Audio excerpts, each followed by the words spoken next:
Assalamualaikum warahmatullahi wabarakatuh. Perkenalkan, nama saya Gifar Ikhlasul Amal, mahasiswa dari Universitas Cyber Asia, Prodi Akuntansi S1, kelas Analisis Laporan Keuangan Berbasis IT, AK703 dengan dosen Ibu Murdaningsih. Kali ini saya akan mempresentasikan analisis laporan keuangan PT Indofood Sukses Makmur Tbk. Untuk ikhtisar topik utama yang dibahas dalam analisis laporan keuangan ini ada gambaran umum perusahaan, tujuan analisis laporan keuangan, data yang digunakan dalam analisis laporan keuangan, data laporan posisi keuangan neraca, data laporan laba rugi dan total aset, analisis keuangan likuiditas current ratio, analisis keuangan solvabilitas debt to equity ratio (DER), analisis keuangan rasio profitabilitas return on asset (ROA), analisis keuangan rasio profitabilitas return on equity (ROE), dan terakhir penutup. Untuk topik yang pertama, gambaran umum perusahaan PT Indofood Sukses Makmur Tbk (INDF). Profil singkatnya, perusahaan publik sektor makanan dan minuman yang didirikan pada tanggal 14 Agustus 1990, berkantor pusat di Jakarta, salah satu perusahaan pangan terbesar di Indonesia, dengan kelompok usaha utamanya produk konsumen bermerek seperti Bogasari, tepung, dan pasta, agribisnis, dan distribusi, rantai pasok terintegrasi dari hulu ke hilir. Status dan tata kelola tercatat di BEI INDF. Laporan keuangan diaudit, transparan, dan akuntabel. Dengan karakteristik kinerja produk kebutuhan dasar yang relatif stabil atau defensif dibanding sektor lain. Fokus analisis keuangan ini adalah likuiditas atau CR, solvabilitas DER, profitabilitas ROA dan ROE dengan periode pengamatan tahun 2020 hingga 2024. Tujuan analisis laporan keuangan yang pertama, menilai kondisi likuiditas perusahaan dalam memenuhi kewajiban jangka pendek melalui analisis current ratio. Kemudian menganalisis struktur permodalan dan tingkat solvabilitas perusahaan dengan menggunakan debt to equity ratio (DER) guna menilai risiko keuangan jangka panjang. Yang ketiga, mengukur tingkat profitabilitas perusahaan dalam menghasilkan laba melalui analisis return on asset (ROA) dan return on equity (ROE). Yang keempat, memberikan gambaran menyeluruh mengenai kinerja keuangan perusahaan sebagai dasar evaluasi bagi manajemen, investor, dan pihak berkepentingan lainnya. Yang kelima adalah mengidentifikasi tren dan fluktuasi kinerja keuangan PT Indofood Sukses Makmur Tbk selama periode tahun 2020 hingga 2024. Untuk data yang digunakan dalam analisis laporan keuangan, yang pertama ada data laporan posisi keuangan neraca. Data ini digunakan untuk menganalisis likuiditas dan solvabilitas.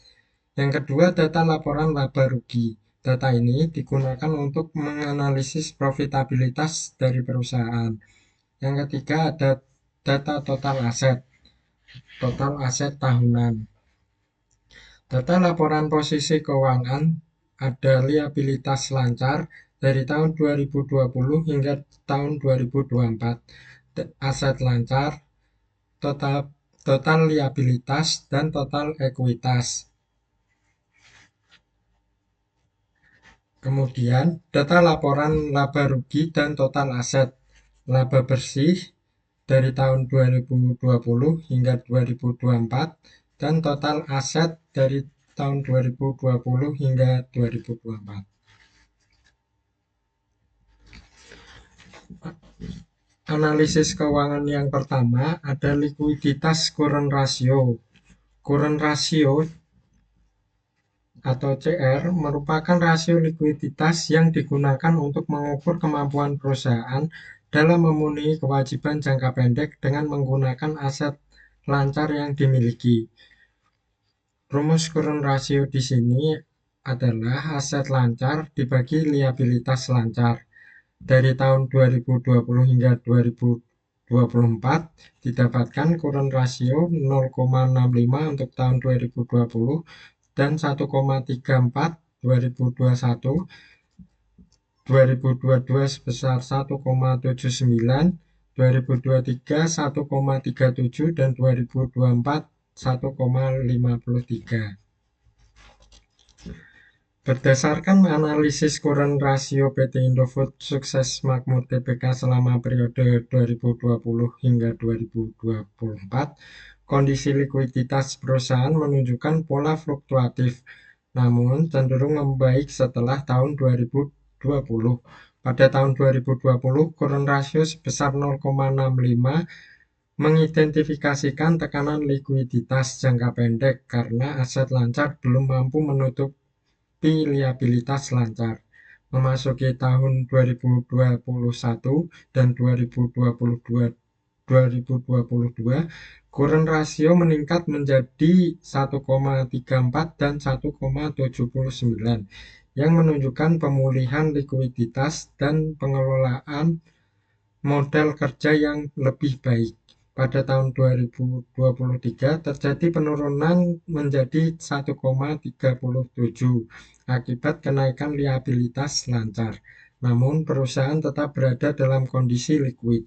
Selanjutnya pada tahun 2020 current rasio kembali meningkat menjadi 1,53, menandakan keseimbangan aset dan liabilitas yang lebih baik serta kemampuan perusahaan menjaga likuiditas jangka pendek. Untuk current rasio lebih dari 1 menandakan kemampuan memenuhi kewajiban jangka pendeknya.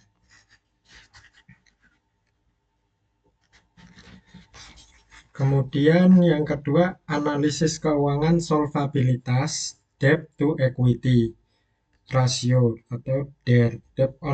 Debt to equity ratio DER merupakan rasio solvabilitas yang digunakan untuk mengukur sejauh mana perusahaan membiayai asetnya dengan utang dibandingkan dengan modal sendiri.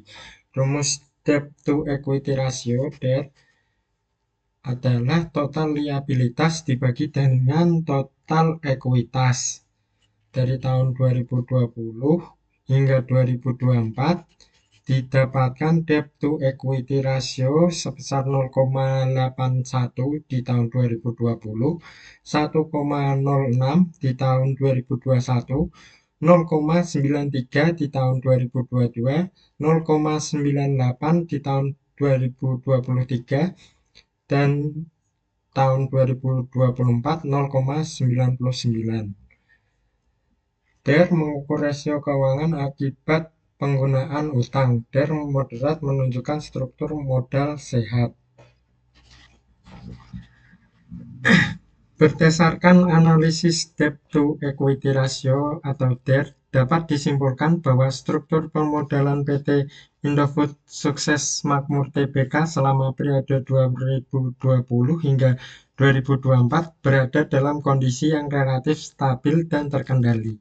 Pada tahun 2020, DER sebesar 0,81 menunjukkan struktur modal yang konservatif dengan risiko keuangan yang rendah.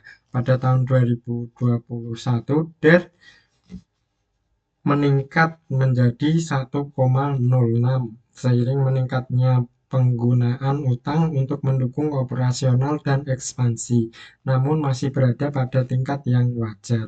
Selanjutnya pada tahun 2022 hingga 2024, DER kembali stabil di kisaran 0,93 hingga 0,99 yang mencerminkan keseimbangan antara utang dan modal sendiri.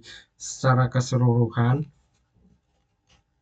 DER yang moderat menunjukkan bahwa Indofood mampu mengelola risiko keuangan dengan baik dan menjaga keberlanjutan kinerja keuangan jangka panjang.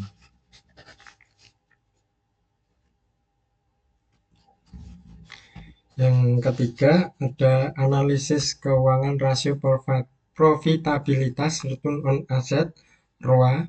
Return on asset ROA merupakan rasio profitabilitas yang digunakan untuk mengukur kemampuan perusahaan dalam menghasilkan laba dari seluruh aset yang dimilikinya. Rumus return on asset ROA adalah laba bersih dibagi dengan total aset dikali dengan 100%.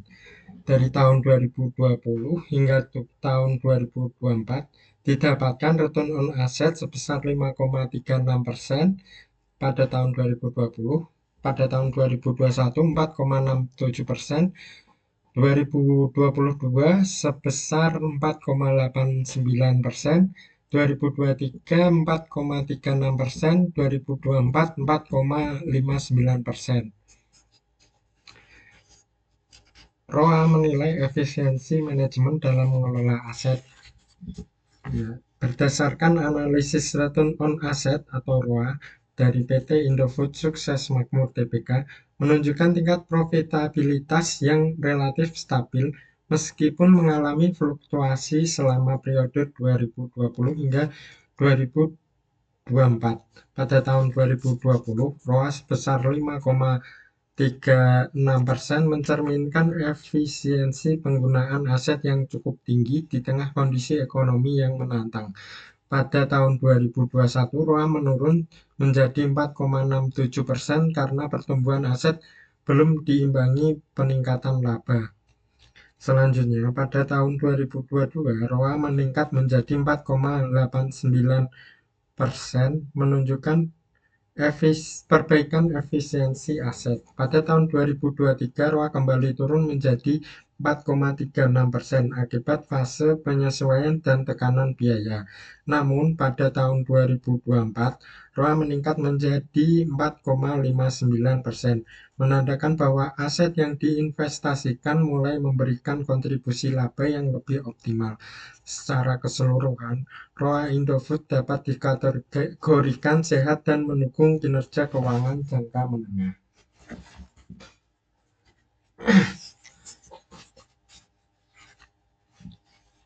Yang keempat, analisis keuangan rasio profitabilitas return on equity ROE. Return on equity ROE digunakan untuk mengukur tingkat pengembalian yang diperoleh pemegang saham atas modal ekuitas yang diinvestasikan pada perusahaan. Rumus dari return on equity ROE, laba bersih dibagi dengan total ekuitas dikali 100%. Dari tahun 2020 dan sampai dengan 2024, return on equity-nya sebesar 9,71% pada tahun 2020, 9,63% 2021, 9,42% 2022, 8,65% 2023, dan pada tahun 2024 sebesar 9,14%.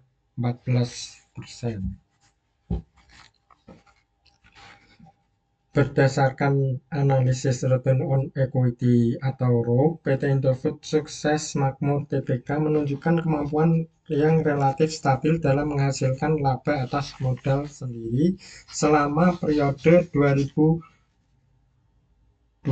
hingga 2024. ROE tercatat sebesar 9,71% pada tahun 2020, kemudian menurun secara bertahap hingga mencapai 8,65% pada tahun 2023, yang mencerminkan tekanan laba di tengah peningkatan ekuitas. Namun, pada tahun 2024, ROE kembali meningkat sebesar 9,4%, menunjukkan perbaikan efektivitas pengelolaan modal. Secara keseluruhan, fluktuasi ROE ini mencerminkan dinamika pengelolaan laba dan ekuitas, namun tetap berada pada kisaran sehat dan menunjukkan kemampuan perusahaan dalam menciptakan nilai tambah bagi pemegang saham. Dari analisis kinerja keuangan PT Indofood Sukses Makmur Tbk, yang Pertama, kinerja keuangan relatif sehat dan stabil, meskipun terdapat fluktuasi antar periode. Likuiditas current ratio sempat tertekan pada tahun 2020, namun membaik sejak tahun 2021 hingga tahun 2024 yang dapat memenuhi kewajiban jangka pendek menjadi terjaga. Dari solvabilitas DER, keseimbangan utang ekuitas, risiko kemampuan terkelola, profitabilitas ROA dan ROE, efisiensi aset dan nilai tambah bagi pemegang saham tetap terjaga. Yang terakhir, bab penutup, kesimpulannya, berdasarkan hasil analisis rasio likuiditas, solvabilitas, dan profitabilitas, dapat disimpulkan bahwa kinerja keuangan PT Indofood sukses makmur TBK selama periode tahun 2020 hingga 2024 berada dalam kondisi relatif sehat dan stabil, meskipun mengalami fluktuasi. Dari sisi likuiditas, perusahaan mampu memperbaiki tekanan yang terjadi pada tahun 2020 dan menunjukkan kemampuan memenuhi kewajiban jangka pendek sejak tahun 2021.